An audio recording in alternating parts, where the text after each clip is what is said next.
Hello everyone and welcome back to my channel, or if you're here for the first time, welcome to Life Transformation UK.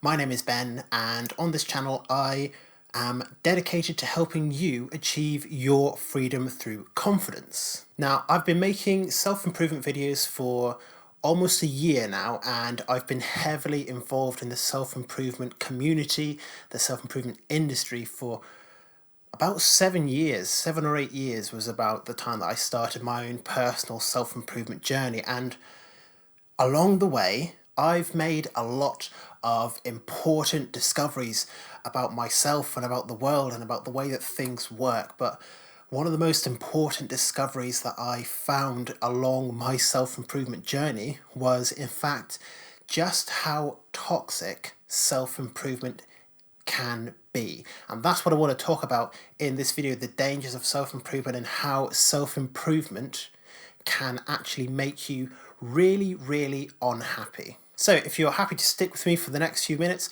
I want to make some points on certain concepts and certain ideas within the self-improvement community from some very, very big names that might actually be really hurting your progress in life and might actually be making your life situation worse. Self-improvement at a certain point really, really took its toll on my life, and there were parts of my life that were very much damaged because of my obsession with self-improvement, which was being fueled and fed by self-help books and different gurus and coaches and people like that and things like that, and it all had a very negative impact on my life and not at all the kind of amazing and positive results that you would expect. So I want to talk about that in this video today. I'm going to throw out any script or anything. I've got my laptop in front of me with a few points, and I want to make this kind of just as free flowing as possible so I can really speak my mind without the kind of constraints of a kind of strict speaking schedule that I usually give myself. So let's start with Tony Robbins and his idea of continuous and never-ending improvement. Now, I first came across this idea maybe about 4 or 5 years ago when I was reading Awaken the Giant Within, and at the time it really made sense to me that you should always be striving to be better and more than you were every single day, and that there's no end to it. You're always just going to have to try and be better and better and better and better. And as I said, at the time, that really made sense to me, but now it doesn't. It's one of those things that can so easily take over your life, and what it's really doing is it's breeding perfectionism, and perfectionism is pretty much one of the biggest roadblocks to actual progress in your life, because if you're always striving to be perfect, you might struggle with inaction, or you might struggle with planning too much and not doing so much on the execution side of it, and all of it can really have a negative impact on your progress. And because there's no end point, you don't actually know how much you're improving. All you're told is that it's a continuous thing and that you're going to be doing it forever, and that's no good.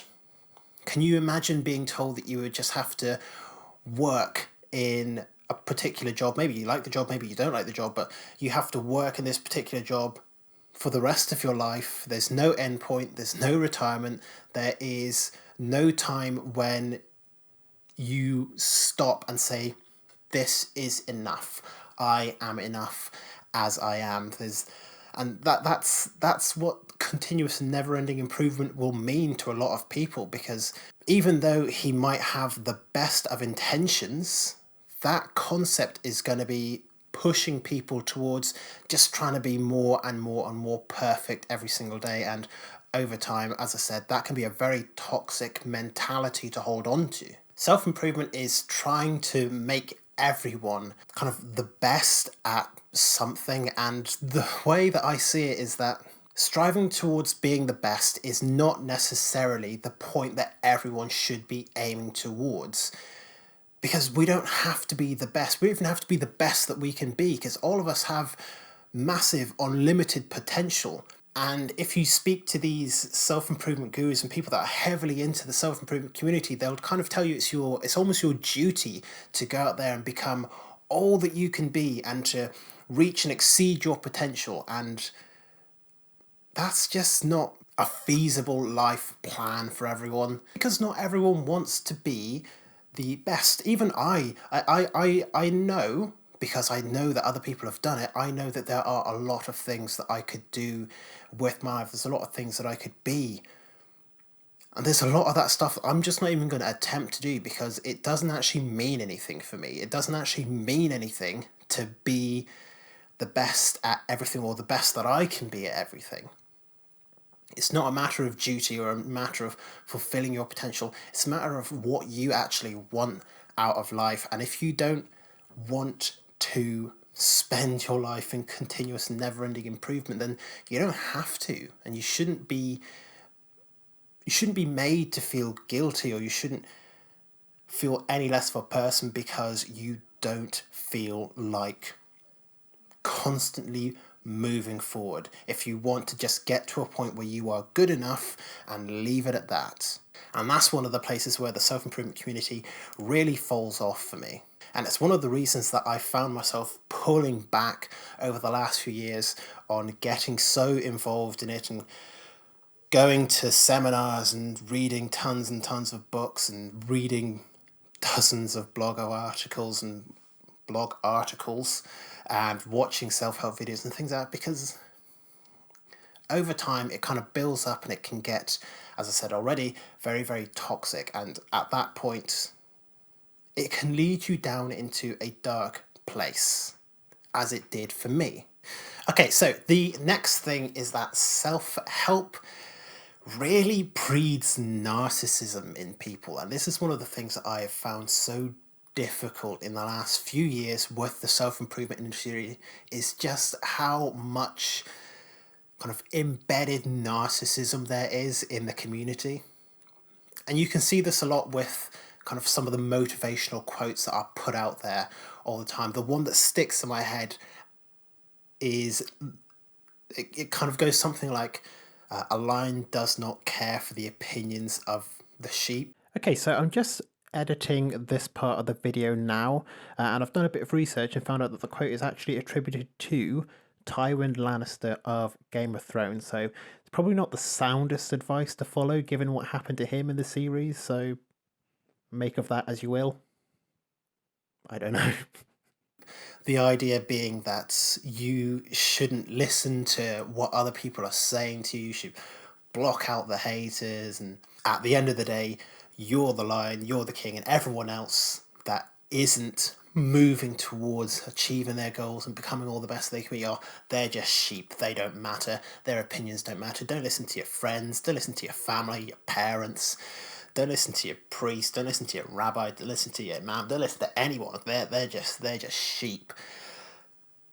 And you start to see the problem with that pretty quickly, because as much as the self-help community will tell you it doesn't matter what other people think, it doesn't matter what other people's opinions are, try going into a job interview with that perspective, that it doesn't matter what the job interviewer thinks of me.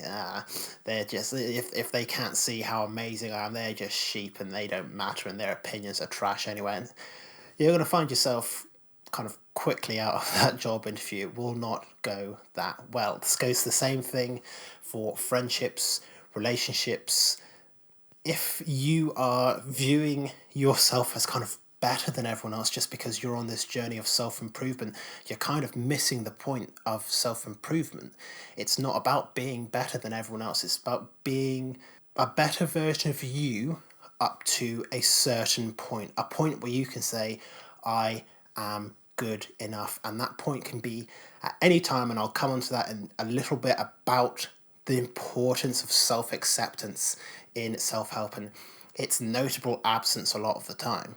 So this kind of us versus them mentality of people on a self-improvement journey and people who aren't on it, viewing them as sheep or viewing them as less than anyone else, that's a terrible mindset to have. And over time, it is going to result in a serious breakdown in a person's relationships with their friends, their families, people in their community. because I was in this negative and narcissistic mindset a few years ago, I found it really difficult to connect with my family. And I thought it was their fault because I was I was this special person who was kind of on this special path. And oh boy, that did not turn out too well. Now, luckily, I was able to catch myself in time because I started to see what kind of a person I was becoming, and I eventually found a way to move past that. For me, the key turning point was the very first day that I picked up my nephew the day after he was born, and straight away I knew that I wanted to become the type of person that he's going to feel proud of in years to come. And that meant I had to get rid of this negative and narcissistic mindset and start to become a person kind of actually worth being around and a person that I could accept for who I am. Now, the next big problem with the self-help industry is the very premise of it. And I was watching a TEDx talk the other day called The Dark Side of Self-Improvement, and for the life of me, I can't remember the speaker's name, but she was talking about how one of the big premises of self-improvement, I'll leave a link to it in the description anyway, she was talking about how one of the big premises of self-improvement is that you have to believe that there is something wrong with you. And that's where the self-help industry builds off of. They come off of this kind of fundamental belief that you as a person are broken and you need fixing, and they have the answers to how they can fix your life, because it's not really self-help, is it? It's listen to me and I have all the answers for you, so you pay for my book or you pay for my seminar, my course, my coaching, and I'll get you there. And it kind of defeats the purpose of self-help because you're not really helping yourself. You're paying somebody sometimes a little bit of money, sometimes a lot, because you think that they have the answers, when in reality that person doesn't know you. They don't know what your life is. They don't know what you're like. They don't know what you need. Even on this channel, even though I am broadly about helping people to become more confident, I don't know your situation right now. You don't know mine, and I don't know my neighbours. You don't know your friends' situations 100%. I can have a good guess, but that's about it. I'm more or less clueless about the individual person that is watching me on the other end of this camera right now. And the simple fact of the matter is that there's actually nothing wrong with you. You're not broken as a person, no matter what you might think and no matter what other people might tell you. No one is.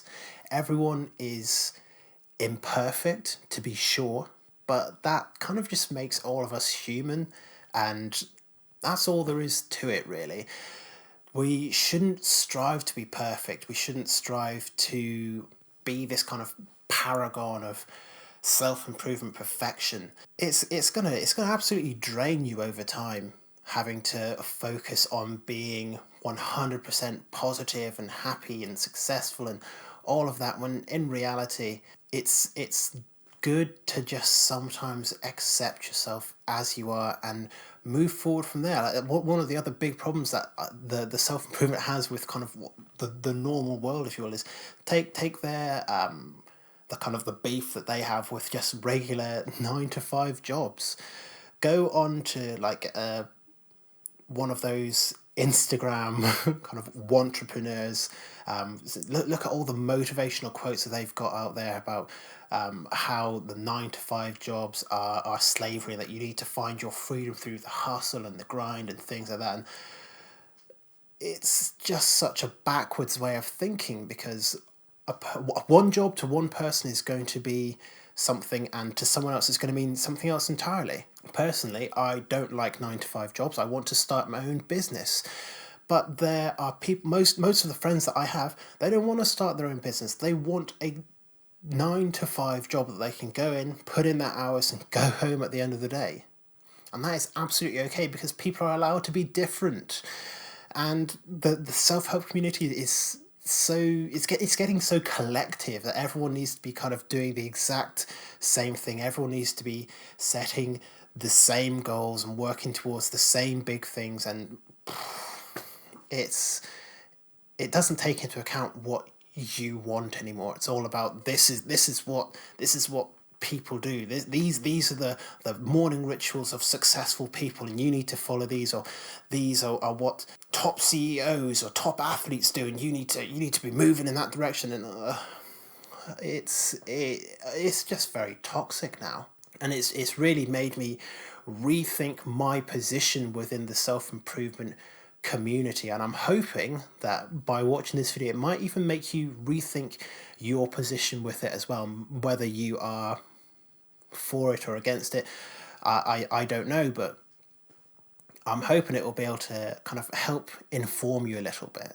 Because at the end of the day, as I said, there isn't anything wrong with you. You don't need to spend all of your life on continuous and never-ending improvement. One of the big reasons that I believe that concept is out there is because the self-help industry is worth several hundreds of billions of dollars, and that can only kind of keep sustained as long as there are people who are buying into it. And in order to make people buy into it, people have to believe that there's something wrong with them that can be fixed by someone else. And it totally negates the entire concept of self-help, because you're meant to be helping yourself, because you're the only one that can. I can sit on the other end of the screen and I can give the best advice in the world, but if you don't go out and do it, then nothing will change.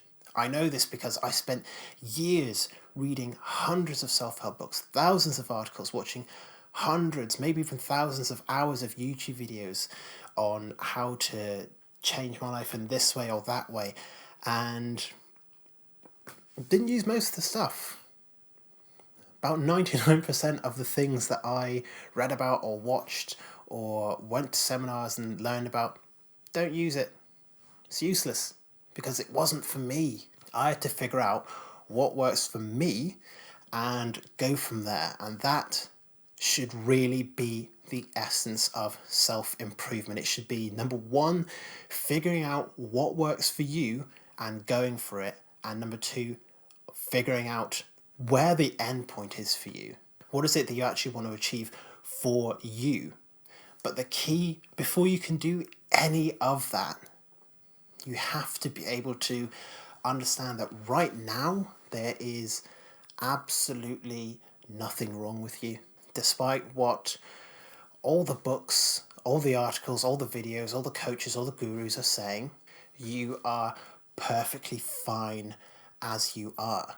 And you have to be willing to learn how to accept yourself unconditionally. Think about it this way. You probably have friends and family and people that you know about, and you don't attach any conditions to whether or not you love them or care for them or have any kind of connection. You don't stop talking to your friends, or you don't start kind of being mean to them or berate them because they missed a session at the gym once, but we are so quick to throw all that back on ourselves as soon as we fall into this trap of thinking that we're not good enough anymore.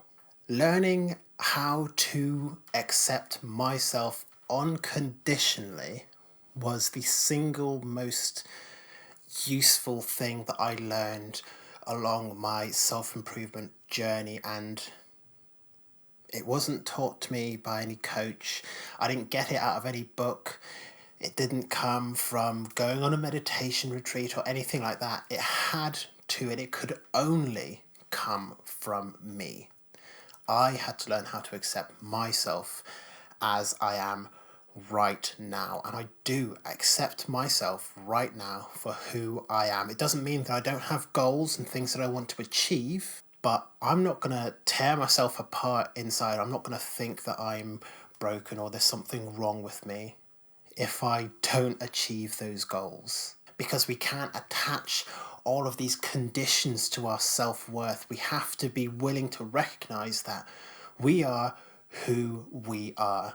And we can change our life situations. We can change anything we want about ourselves.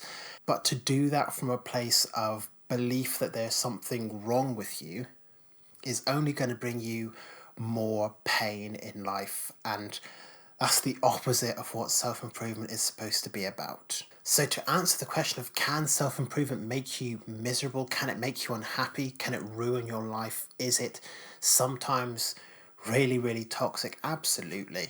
It 100% is. Self-improvement is like anything else in the world. If you try and take in too much of it at once, you're going to damage yourself. If you find yourself relying on it, you're going to hurt yourself. And that's not what I want for anyone watching this video right now. I want you to be happy. I want you to find everything that you want in life, and I want you to be able to accept yourself for who you are and live the life that you want to live. That's what means the most to me, is helping people to do that. Because that's my purpose, is to help you as much as I possibly can, and I love doing it. But I just wanted to make my opinion on kind of the toxic side of self-improvement very, very clear. I wanted to kind of put it out there as almost an unpopular opinion, perhaps. I don't know how popular of an opinion it is. We'll see how this video goes, but you don't have to be this perfect person that all the books and all the videos and all the seminars, all the coaches, all the gurus are telling you that you need to be. Is all of self-improvement bad? No, of course not. Otherwise, the world and my personal world would not be the same as it is right now. But there is more to life than self-improvement. So I hope you have found this video useful. If you have done, please leave a like and let me know what you think in the comments below. Let me know what your experience is with self-improvement. I'm really curious to start a discussion on how the self-improvement community can be kind of toxic in its own way sometimes.